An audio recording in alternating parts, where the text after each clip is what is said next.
Patok ko si Patok Kumbok. Sabo. His name is Sabo. Yung name niyan, Sabo. Sabo. Yes. Budog.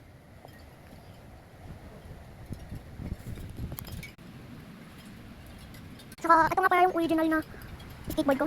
Tinanggal yung plastic kasi nabasa. Tingnan dito sa vlog.